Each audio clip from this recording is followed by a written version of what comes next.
আসছে গরমের দিনের একমাত্র ভরসা এই ডাবের পানি। আর সেই ডাবটা যদি বাড়ির গাছের হয় তাহলে তো কোনো কথাই নেই।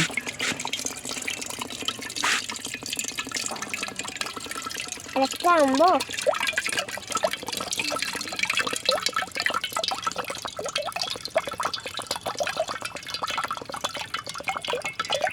এক একটা ডাবে প্রায় অনেকখানি পানি ছিল।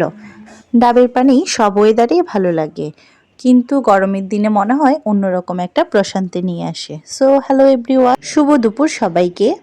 তো এর মধ্যে আরেকটা ডাব কেটে ফেললাম। এটাতেও মোটামুটি খুব ভালো পরিমাণেই পানি ছিল। আর এই যে খোসা আছে, এখানের মধ্যে আবার আছে ডাবের শ্বাস। এটা আমাদের সবার খুব পছন্দের। তো সবগুলাতেই মোটামুটি ডাবের ভালো শ্বাস হয়েছে। এটা হচ্ছে ডাবের পানির সাথে এক্সট্রা একটা বোনাস আমরা মনে করি। তো এই তো, সবাই ভালো থাকবেন আর বেশি বেশি ডাবের পানি খাবেন।